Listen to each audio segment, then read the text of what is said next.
அஸ்ஸலாமு அலைக்கும் ஃப்ரெண்ட்ஸ். இன்றைக்கி வந்து மூங் தால் ரைஸ் போலோ பண்ணுறது எப்படி பார்க்க போகிறோம். இன்க்ரீடியன்ஸ் வந்து முன்கூட்டியே நான் கொடுத்துருக்கேன், வேணுங்கிறவ பார்த்துக்கிறேங்க. அதையும் இல்லாமல் டிஸ்கிரிப்ஷனில் கொடுக்குறேன், பார்த்துக்கிறேங்க. அதுக்கு தேவையானது அரிசி 3/4 கப் அரிசி எடுத்துக்கிறேங்க. கப்பு வந்து பாசிப்பருப்பு நல்லா வாஷ் பண்ணி ஊற வச்சுக்கிறேங்க.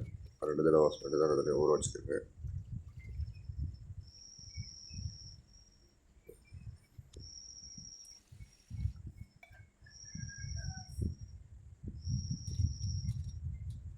அதுக்கப்புறம் தேவையானது சின்ன வெங்காயம், பூண்டு, பட்டை, கிராம்பு, ஏலக்காய், பச்சை மிளகாய் எடுத்துக்கோங்க. வெந்தயம் வேணும், வெந்தயம் கொஞ்சம் எடுத்துக்கோங்க. தாளிப்பு இதெல்லாம் போட்டுட்டு அதுக்கப்புறம் கருவேப்பிலை, பிரியாணி தலை இதை போட்டு தாளித்து எடுத்துக்கிறேன். நல்லா முருகர் ஆகிட்டு எண்ணெய் இதாகட்டும். அதுக்கப்புறம் இஞ்சி பூண்டு பேஸ்ட்டு 2 ஸ்பூனு நல்லா வதக்கி எடுத்துக்கிறேங்க. அப்புறம் தயிர், 100 ml தயிர் ஊற்றிக்கிறேங்க. அது நல்லா இது பண்ணாமல் தறி விடாமல் நல்லா இது எடுத்து நல்லா ஃப்ரை பண்ணி எடுத்துக்கிறேங்க. அப்புறம் வந்து மஞ்சள் பொடி, கரம் மசாலா, உப்பு. மஞ்சள் பொடி லைட்டாக இருந்தால் போதும். கரம் மசாலா சும்மா 5 கிராமு, உப்பு தேவையானது. தண்ணி பார்த்து ஊற்றிக்கிறேங்க. ஒரு கப்பு இருக்கிறது கொஞ்சம் கூட ஊற்றிக்கிறேன் தண்ணி. அப்போ தண்ணி நல்லா கொதிச்சதுக்கப்புறம் அரிசி பருப்பு இது கலக்கி நல்லா வடித்து தண்ணி இல்லாமல் நான் போடுவேன். மேலே விரல் வச்சு பார்த்துக்கிறேங்க. நம்ம அதுக்கு மேலே தண்ணி கரெக்டாக வந்து ஒரு 1/2 இன்ச்சு இல்லைன்னா 3/4 இன்ச்சு தான் இருக்கணும் அரிசி போட்டதுக்கப்புறம். அப்போ கரெக்டாக இருக்கும் தம் பதத்துக்கு வர்றதுக்கு. நல்லா கொஞ்சம் இதானதுக்கப்புறம் தண்ணி கொஞ்சம் இதானதுக்கப்புறம் தம்மில் போடுங்க. நல்லா வச்சு சாசதுன்னு வரணும். தண்ணி ஃபுல்லாக இதாகிக்கிறணும்.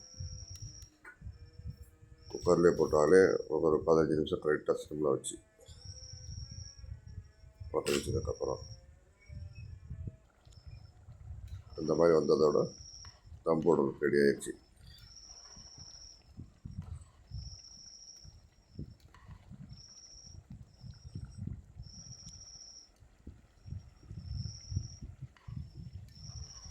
பாருங்கள், கொஞ்சம் நல்லா இந்த மாதிரி வந்ததுக்கப்புறம் தம் போடுறதுக்கு ரெடி ஆகிடுச்சு.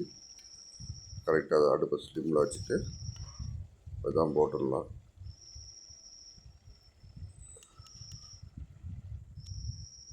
தம் போட்டு வைக்கலாம். கரெக்டாக ஒரு 10 to 15 நிமிஷம் இருந்தாலும் இப்போ ஸ்லிம்மில். குக்கரில் போனாலும் சீக்கிரம் ஆகிரும். இதை எடுத்து சாப்பிட்றதுக்கு நல்லாயிருக்கும்.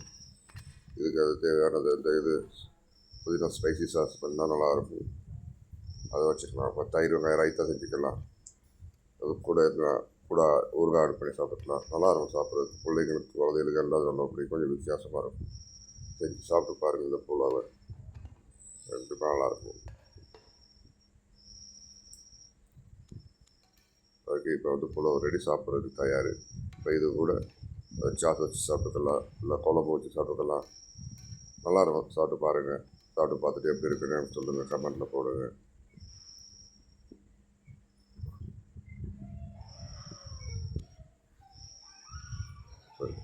Ready. Okay, thank you.